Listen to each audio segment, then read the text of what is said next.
So I saw this about 2 weeks ago. It was right before I went out of town. I just looked at it and I was like, I wonder what that is. That a tree got struck by lightning. Of course, I was looking at it from the deck. I just stood up there and looked like, what is going on?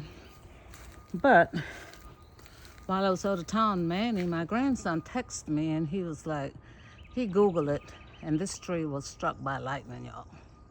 I've never seen anything like it. And it's a tall tree. It goes all the way up there. That is crazy. Yeah, all the way up. And you can see even that one limb, even the limb all the way out. It's struck up there too. But isn't that interesting? And all these pieces are down here on the ground. And this is my first time coming this close to it.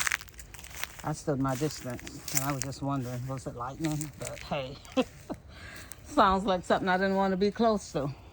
But we had a storm that passed through the area about 2 weeks ago. And that's what happened. It stripped this tree. That is crazy. Interesting. The things that nature can do, right? At least it didn't knock the tree down. Because this tree right here, this one is the one I'm always concerned about. You can see it's closer to the house, and the neighbors over there are always concerned.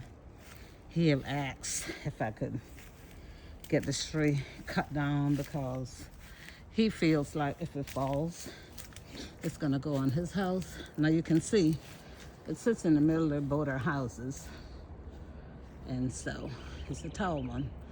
If it falls, I believe it would go in the middle of the houses, or it can go in either direction. I mean, only God knows.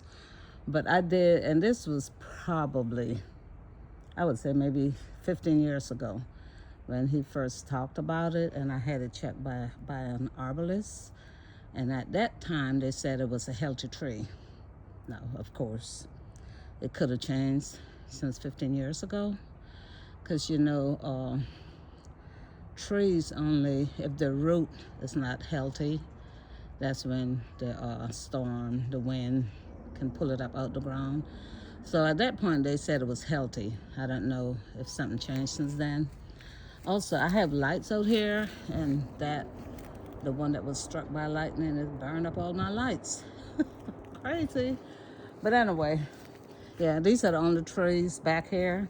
When I first moved in this house, which was back in 93, this whole backyard was filled with pine trees. I mean, it was everywhere. There was one, a big one that hovered over the house that was in the same area that my deck is sitting now. There was a big, huge pine tree there. So yeah, they was all cut down. And so that's why I was able to do a garden back here. My garden is a mess right now, but it's getting to the season where I'm gonna start cleaning out and getting ready for summer. The garden parties, everything is coming back. Let me show you some of my hostas that's coming back. Yeah, this one is my favorite one. That one right there, it usually be huge. By the end of the summer, it'll be like up here, like probably about 4 or 5 feet. Well, maybe not that tall, maybe 4 feet tall. But yeah, I've been cleaning up around them because they're all, let's see, this whole area in the summer is filled with hostas. So they're getting ready to come back. All right, but yeah, I've been praying about these trees for years because every time we have a storm, this is the one that I'm concerned about, and I've been trusting God. Of course, there's homeowners insurance, but who wants to have to deal with all that? All right, have a good one.